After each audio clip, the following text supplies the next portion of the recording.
The Pajama Mama. The adventures of a mompreneur making money online in her PJs. This show is for moms and dads who want to create a successful online biz that will allow them to fire their boss and hire their kids. Ilan Bomani has had numerous successes in various online businesses where she's been a 6 to 7 figure earner. She has appeared in the Louise Hay movie, National Enquirer, Huffington Post, Essence, Jet, Black Enterprise Magazine, The Talk TV show, and even got a phone call from Oprah. And now, here's your host, Ilan Bomani. Hey everybody, thanks so much for coming to our 8th episode of the Pajama Mama TV, where we help average mom and dads fire their boss and hire their kids by interviewing your typical mom and dadpreneur that is at home right now as we speak, that is making money from a business opportunity that allowed them to do just exactly what you strive to do. So on today's show, we have a phenomenal person. I've been trying to get him on the show for a long time.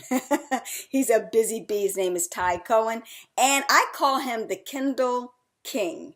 And I'll tell you why in a couple minutes. We're going to discuss his phenomenal product that has been massively successful for a lot of dadpreneurs and mompreneurs. And I'll let him share, some of those testimonials and his experience with that. But first, we want to get in the business of really asking Ty, what made you, Ty, become a dadpreneur?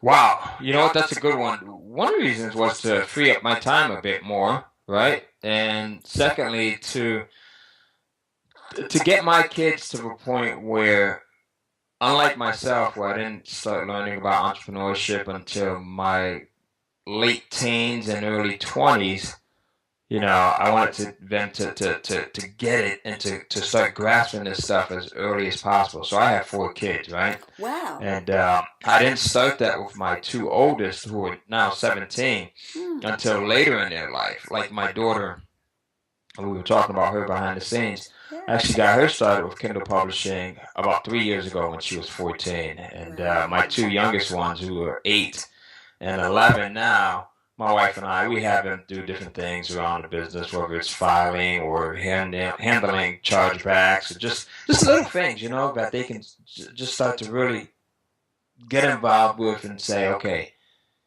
this is how that's done. And hopefully it'll spark some creativity within themselves so that they want to become entrepreneurs later on in life as well. Have they already expressed interest in doing that besides your oldest daughter? So, yeah, my 11-year-old son, Tyler, he has, and that's his thing. He says, Dad, I want to be either a basketball player or an entrepreneur. I love it. I tell him all the time, I said, you got a better shot at being an entrepreneur than a basketball player, That's absolutely awesome. So what's the day in the life of a dadpreneur? What's a typical day like for you? So for me, a typical day is, starting with a Monday, we'll say, we have pretty early days. I wake up around 5:30 because I like to try to get an hour of personal time in for myself, whether it's reading, meditating, or just listening to an audio podcast or an audio book or something like that. And then we start the day with getting our 2 youngest ready, because our 2 oldest are in high school and they're already, their bus comes at 6:20, so they're out the door by 6:20. So we start our day pretty early, and it's getting the 2 youngest ready for school. Then I go in and I'll drop my 11-year-old off at the bus stop. At 7:20 his bus comes. Then I come back, and by the time I get back, my wife has our 8-year-old daughter ready, and then I drive her to school. She's got to be at school by 9 o'clock. And then, for me, that 9 o'clock to like 9:30 moment is another moment of reflecting. It's me trying to get some gym time in. It's taking a walk through our walking trail in the neighborhood here. And then after that, I come back either to my home or I'll go downtown to my office, and then I'll start working on my day. And that might be, just, again, checking emails. It may be returning phone calls. It may be doing a video interview or an audio interview or a Skype interview like this one here. And that's it. I try to shut my day down. It doesn't always happen this way, but I try to shut it down at least temporarily at 3 o'clock because I have to go back and pick my daughter up from school at 3 o'clock.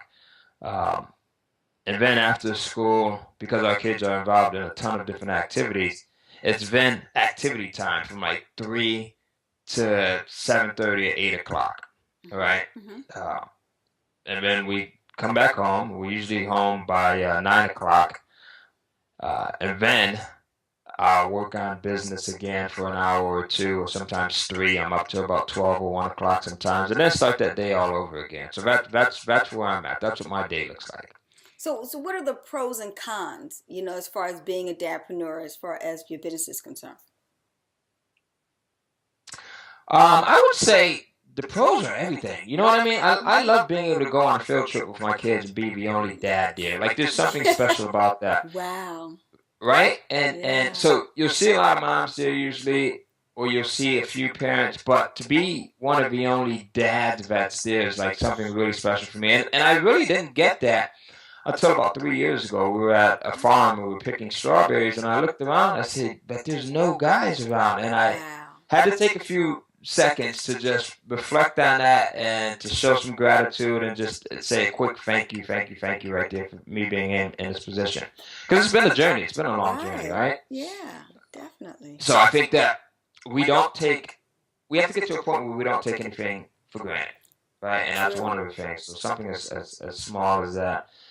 So that's one of the biggest pros, being able to see my kids off when they leave for the day to go to school, and then being able to see them when they get back. Now, I'll tell you, the biggest, the cons that I have to it is people think that as a stay-at-home entrepreneur, you have all of this amazingly free time, right? To go in and do chores, or you could pick someone up at the airport at the drop of a dime, or you can sit and talk on the phone all day long.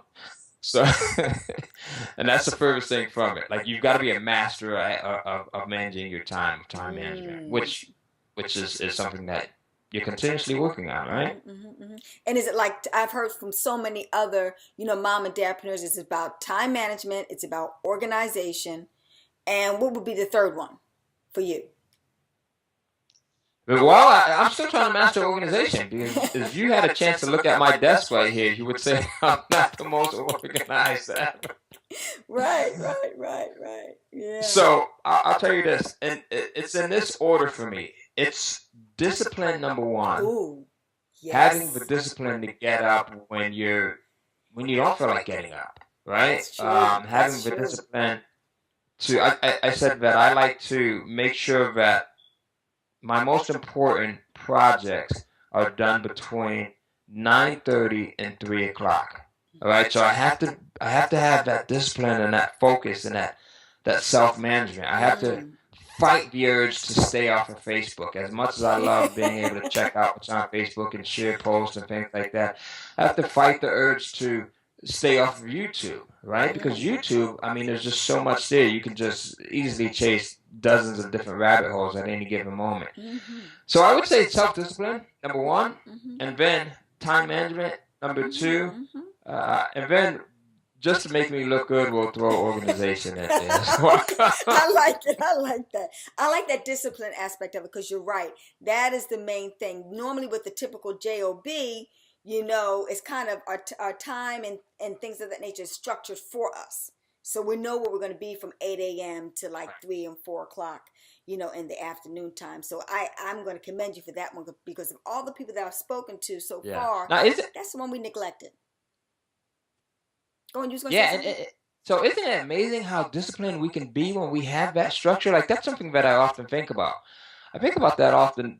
I'm saying, when we have a 9 to 5, or when we have someone else directing our time, it's a lot easier to do the things that we have to do, right? Yeah. But as an entrepreneur, one of the things that we often don't get credit for is being able to pretty much run our own show the way that it should be ran. And none of us are perfect. We're still missing a lot, right, at times. But to just be able to say, okay, I need to get this, and this done, and I need to make sure that I get out of bed, because I'm not going to, you're not going to get written up, or you're not going to be docked for pay or anything like that.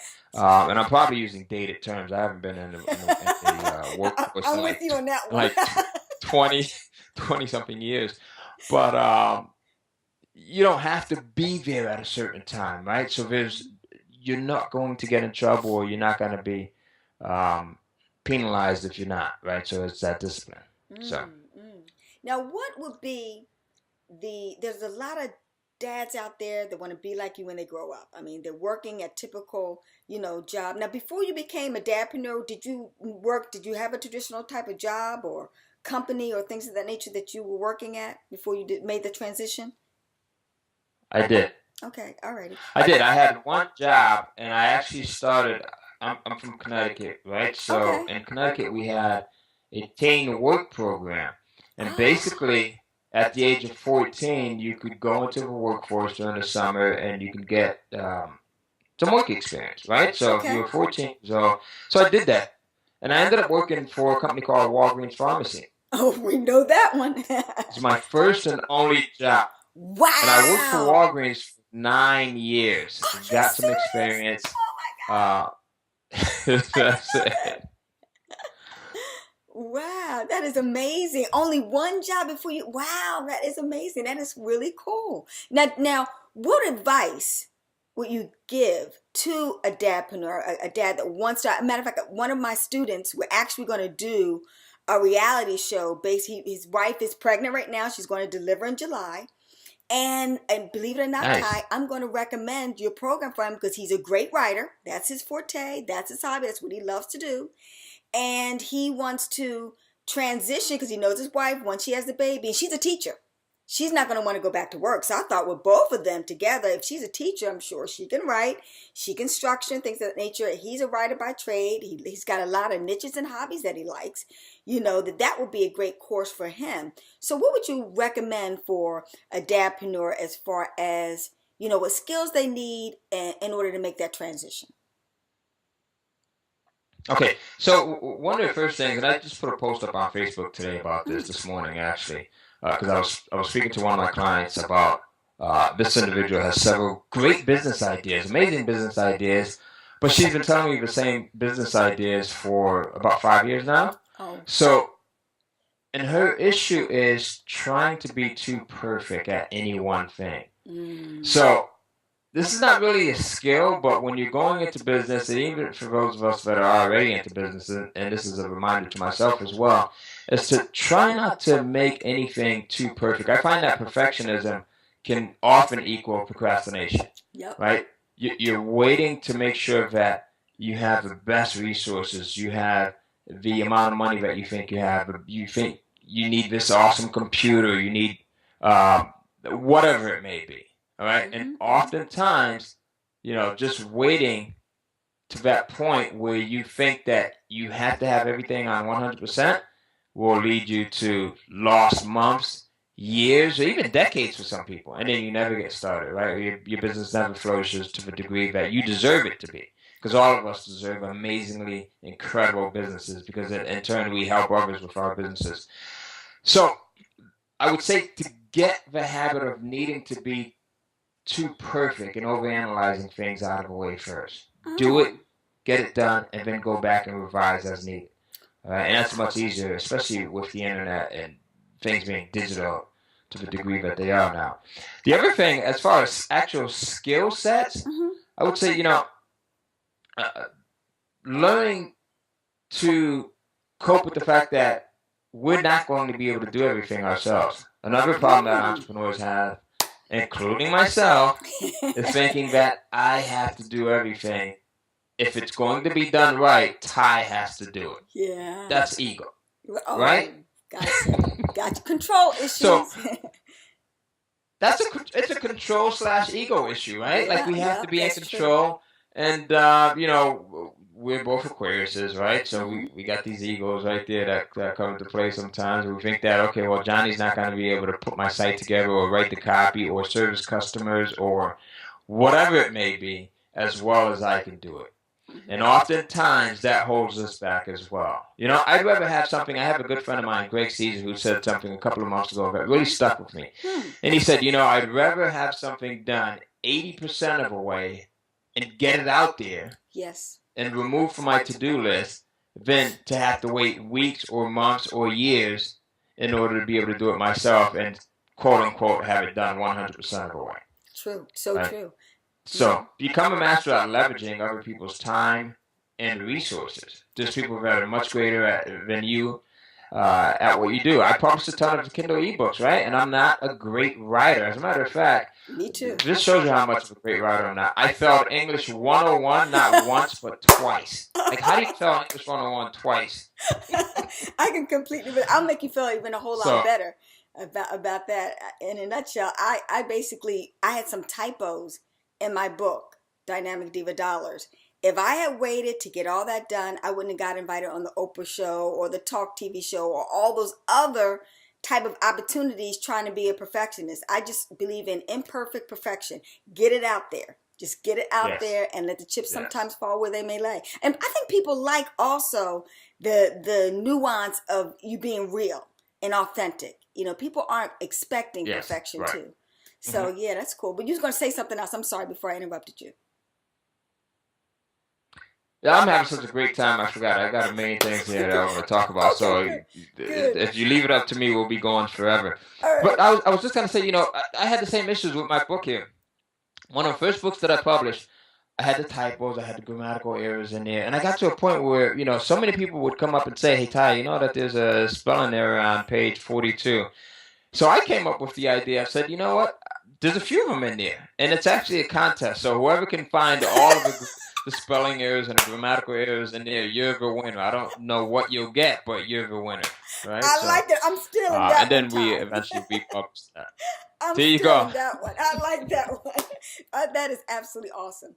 So with that in mind, like I said, everybody knows about a mompreneur working and staying at home. It's like a new nuance that dadpreneurs are at home.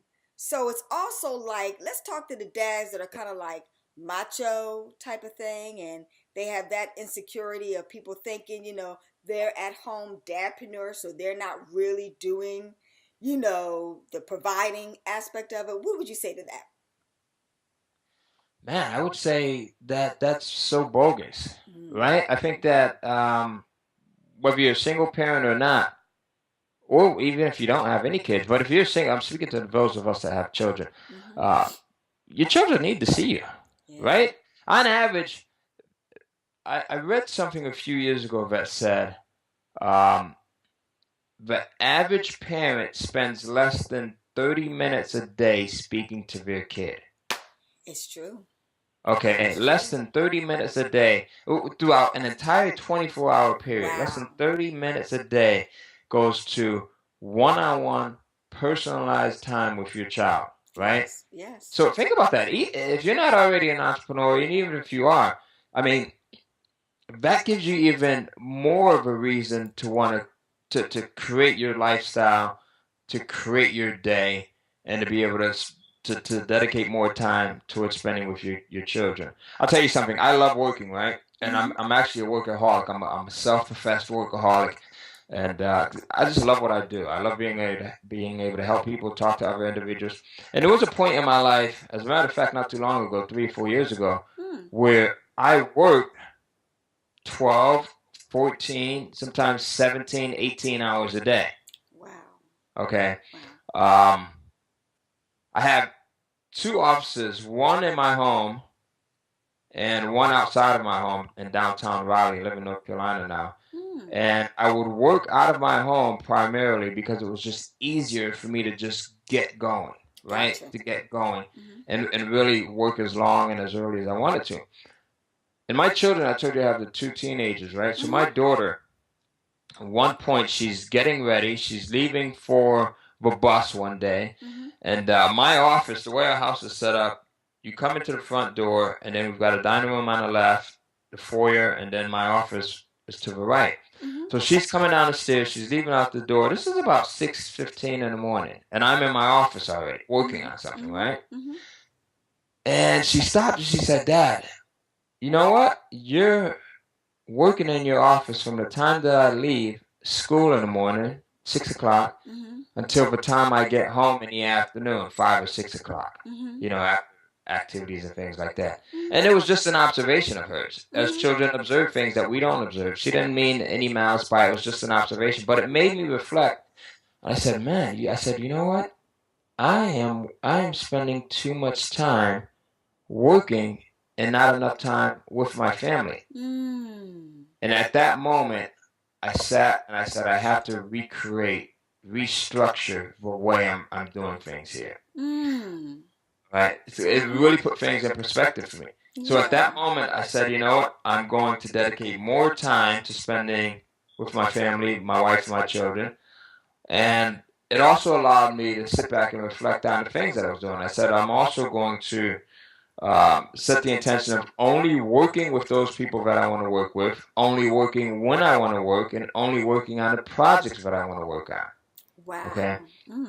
And that was that. So that, hearing that from a 14 to 15-year-old totally changed the way I did things, which is now why I work from the 9 to 3. It's cut things off at that point, because at that point, that's when my children start to come home, and it's got to be about them.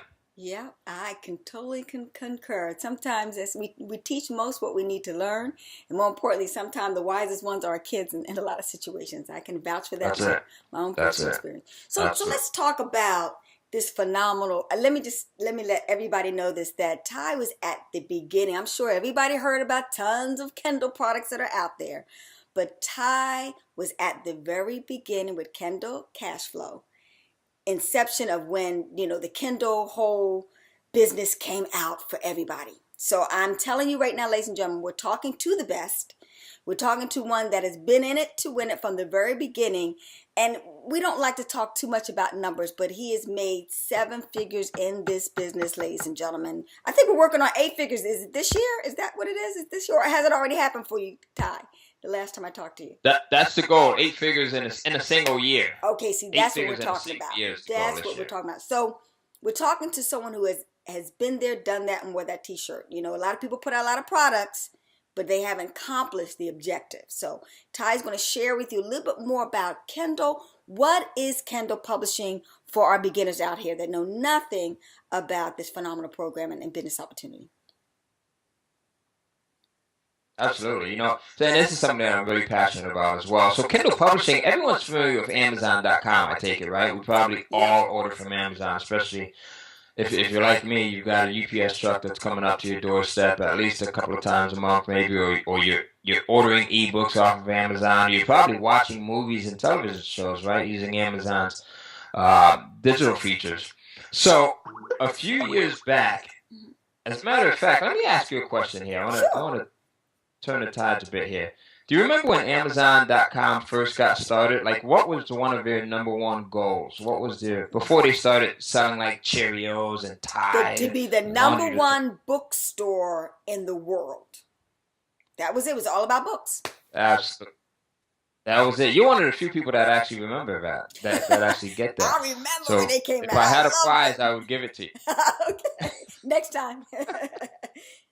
Absolutely. So their initial goal was to become the world's largest bookstore, to become the planet's largest bookstore, not just the largest bookstore in the United States or North America or in just one part of the world, right? Mm-hmm. And they said, so how can we do that? How can we beat out all of our competitors like Books A Million and Borders and all of the other bookstores that are out there? And they came up with this brilliant idea of creating a publishing platform, a digital publishing platform that allows basically anyone to come on board and self-publish their content, all right? Mm-hmm. And by doing that, they opened up what's known as the Kindle Direct Publishing Platform, KDP, as a matter of fact. That's what it's known as today.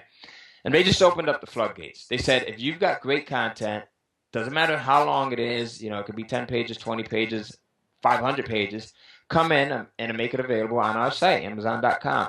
And what they've done was they've been able to get hundreds of thousands and probably millions of people now at this point to publish their content to the Amazon site, which has helped them to achieve that goal of becoming the planet's largest bookstore. So now, when Amazon did this, they opened up the platform, the Kindle Direct Publishing Platform. I actually got invited to be one of the first beta testers. So this was about 5-6 years ago now.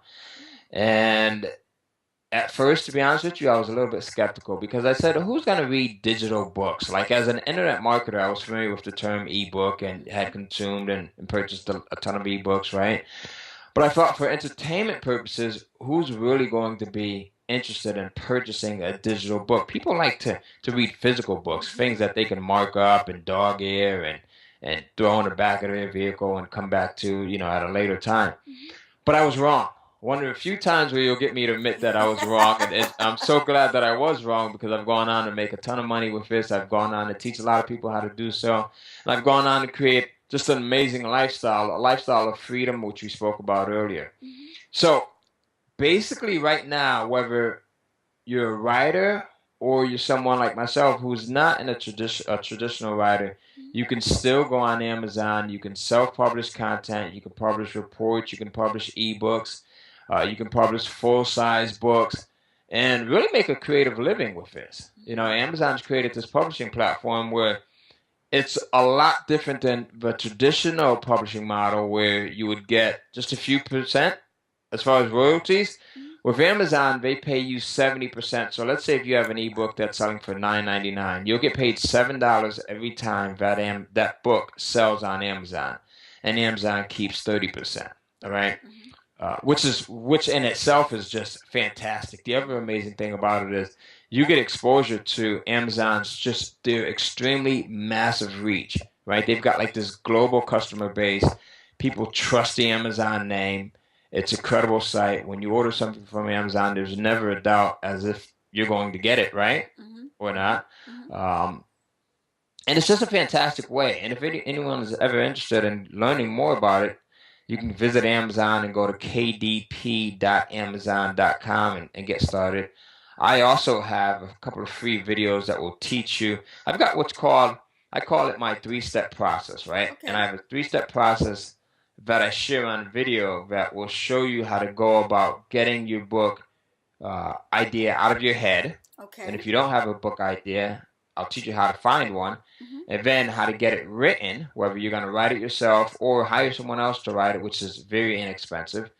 And then how to get it published and made available on Amazon. And actually, you can go in and check out that video series by going to kindlecashflow.com. So it's KINDLE cash CASH flow FLOW.com. Awesome. And so, but it's something that is amazing. Awesome. And now a lot of people are already they're thinking about it. Now, just take me through when you started. Like, we already know you don't have to be a genius writer to do this, okay? Right. And that you can outsource this type of situation.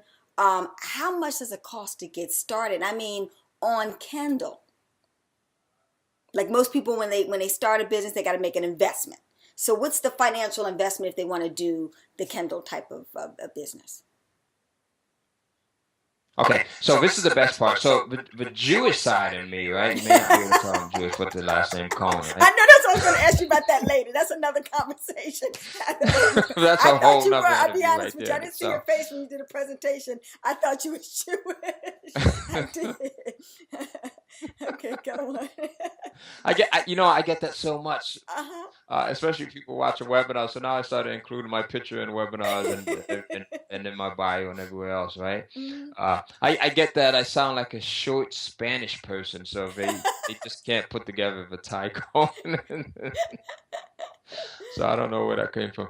But anyway, yeah, I'm like 6'1.5", right? I got to claim my half, so I don't know where to get the short Spanish guy. But yeah, no, that's not short. So okay, so the best thing about this, right? Like, again, the Jewish side of me loves the fact that Amazon does not charge you to get started. So unlike a traditional business where there's usually just a ton of startup costs, right? Amazon, again, going back to that original model that they had, and the original intention was to become the world's largest bookstore and to get as much content available for their customers as possible. When they created this Kindle Direct Publishing platform, they did something brilliant, and that was to allow everyone, no matter what state or what country you're in, to publish your content for free. So I think they really put a lot of thought into this, and they said, if we charge $10, if we charge $100, if we charge $1,000, then that's going to keep a lot of people away, people who can't afford to get started. So they said, let's make it available at no cost. We'll allow anyone in, and that's the amazing part about it. Now, the other thing is, because I don't write, I've got a ton of books actually available on Amazon, but I've only written a handful of them. Wow. All right, because I believe that in business, you work on the things that you're greatest at, that you are most passionate about, and that you have the greatest skill set for. And again, writing is not one of the things that, I'm amazingly great at. So what I do is I go out and I outsource the content creation, right? So I outsource, I'll hire writers that are good at writing, whether it's fact, fiction, whatever it may be that I'm looking to publish. And I use sites like Odesk, which is odesk.com. It's actually called Upwork, right? Yeah, It actually exactly. got bought out a couple of months ago. So it's Upwork, and then I use like Guru.com, and then Elance, which is merging with Upwork. So depending on when you watch this, just go to Upwork.com, right? And you'll find, you can literally find hundreds of people that are passionate about writing, people that are just amazingly great researchers. And it becomes a win-win. I typically don't pay any more than $150 for a 40-page ebook. And it's great in both ways that you're hiring someone that if all they could do is write all day because they love doing it so much, that's what they would do. And for you to pay them to do that it just tickles them to death. And then you get a high quality piece of content back that you can then publish to Amazon and continue to make money day after day, week after week, month after month. I've got books that I published 5 years ago that are still generating income for me. Wow. And what So would it's you, that. I'm sorry? what would you say, like on average, on a monthly, when you started the business? Because I'm sure people want to know, show me the money. When you first started, how did it grow for you? And then also, people don't realize that it's international. So you're not only selling that one book in the US, but you're selling it, like you said, in the UK or in Denmark or in India or in Japan, etc. Correct? Absolutely. So, first question is on average. So, on average, now you're going to have some books that do really well and then some that do pretty poorly, right? But on average, I find that I can generate about $500 a month for each ebook that I publish. Okay, so if you want to generate $1,000, then that's going to take you about 2 to 3 ebooks there. The other thing was it being international. So I find that most of my sales come from, in this order, the United States first, and then Canada, Australia, the UK, and then I get sales from just everywhere else. So I'll get sales from Mexico and Denmark and Iceland and Sweden and Russia and Japan, and it's just literally all over the place because it's global. And it's amazing to see these sales come in. I actually used to be pretty addicted to logging into my Amazon account and checking my sales like 6 or 7 times a day. I'm like, man, I got another sale. I would wake up 3, 4 o'clock in the morning and act like I'm going to use the bathroom, but sneak over to my computer to log in to check the sales that I've made overnight as I was sleeping, because it's just that mind blowing, and I still get excited just thinking about the idea that while I'm sleeping, someone else on another part of the planet is up, right? It's like midday for them, and they're looking to buy something on Amazon. Yeah. And hopefully that something is one of my ebooks. Yeah. So it's the ultimate recurring passive income stream. Yeah. So I can attest to that. What else? You had to ask me something else. Oh. Go on. You were still talking about, like, I think the very beginning when you first started, like why. I watched one of your webinars, so I know that story, but I want other people to hear it because it's a great one. Okay, so when I first started, right, I had 2 ebooks that were actually on my desktop. So I used to sell products for musicians and singers and songwriters. So I had 2 ebooks. Actually, they were reports. All right, I didn't even call them ebooks at that time because they were. Again, these are probably about 30 pages. So 2 reports that I had that I was selling to that marketplace. And when I got invited to become a beta tester, I was really skeptical, to be honest with you. Again, I'm thinking digital ebooks, who's going to buy this stuff, who's going to spend money on it. So I reluctantly uploaded them to Amazon because, again, I was a little bit curious, but a little bit reluctant at the same time. I uploaded those 2 ebooks, and I didn't check my account, my sales stats, for about 6 weeks later afterwards. To be honest with you, I kind of forgot because I had my hands and my head everywhere else. I had like shiny object syndrome, as a lot of entrepreneurs we can tend to get, right? It's our gift and curse. So I'm looking at everything else, and I'm trying to work this business over here. I'm trying to work this business over here. I'm researching and I'm doing this. And it wasn't until 6 months later where I logged into my Amazon account and I saw that I actually had made sales. And I'm really shocked and I'm surprised. I said, wow. I said, I uploaded these books. I made them available on Amazon, and that was that. I didn't really do anything else. I didn't have to go in and market them. And I do some marketing now, but I didn't at the time. I didn't have to go in and do any marketing. I didn't have to deal with any customer support or customer complaints or refunds or chargebacks or any of that stuff right there, right? But yet I had still made money passively. So that just turned me on right there. It was just something amazing about that. And I love the story, right? Being able to tell other people that and get them engaged and excited as well. I think that was probably the most excited that I had seen my wife ever, you know? So, I'm like, baby, do you know you can make money, you know, by literally just not doing anything? Because she's a writer as well. Oh, She's wow. Is she in the business too? Has she done the Kindle business also? She is. She publishes a lot of romance now. Oh, yes. I like that. I like that. Yeah, she publishes a lot of and I. Yeah, we've got this love-hate relationship going on because, you know, me not being a writer, she can go in and she can sit and write something like 3 or 4 days, and I always look at her and I'm like, that's just disgusting. Yeah, I'm jealous you know? too. I'm jealous of people like that also. You're right. Exactly. So, and that's what we need to let people know. We're talking about romance novels. We're talking about how-to books. Yes. We're talking about mysteries. We're talking about, I even saw now lately, everybody's doing the puzzle, is it the puzzles or the drawings for adults? You know, the drawing books for adults now people are doing that. Is it like the Sudoku? Sudoku? Yeah, well, not Sudoku. It's more like Sudoku. It's more like you know, it's drawing, just like, you know, coloring books. Coloring books. That's it. Adult coloring books. That's what they are. Adult coloring books has gotten really hot with Kindles also, and it makes sense because it's fun. Ironically, I wish I would have thought about it about 3 or 4 years ago.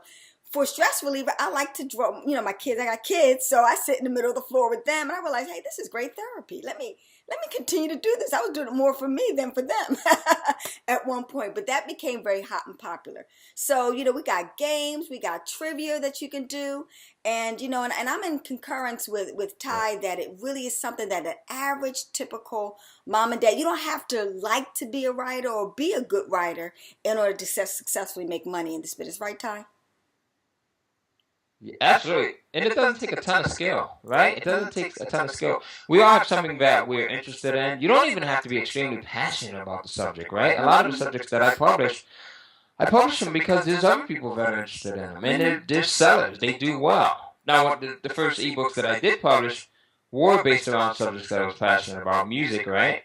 But it's something that I had available already. But as I started to explore this and get better results, I said, wow, you know what? I'm limiting myself by only publishing things that I'm interested in.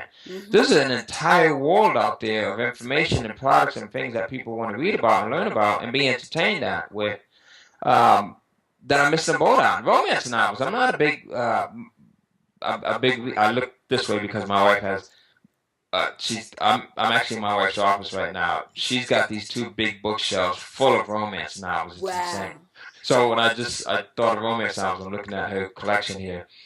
But that's not, you will never see me reading like a Zane book, right? I'm looking at one of the titles here. Right. But a lot of my customers and the folks that I sell to, they love that stuff. Yes, true. So why not serve them and again, make it a win-win, right? Give them something of high quality and then generate some income from it as well. Exactly. And so let's give him some encouragement because my son, he copied a lot of your strategies. In a nutshell, he did a Barack Obama book and he made $500 his first book. Nice. He did. Yeah, okay, on Kindle. So ladies and gentlemen, I'm here to tell you from personal experience, this stuff really works. So tell me a little bit about your daughter and how she got into business and how she's doing so far successfully. So it just tells you if a kid can do it, you can certainly do it too. Absolutely, absolutely. So here's what happened, right? When I first put together my course, the Kindle Cash Flow program, I wanted to make sure, we were talking about perfectionism and making sure that things are too perfect. Now, at that time, I didn't take my own advice because I was trying to make sure that this thing was 100%, amazing. And the other thing that I needed to accomplish, because I purchased a lot of courses in my life. I spent a lot of money on educational and training material that left a lot out, that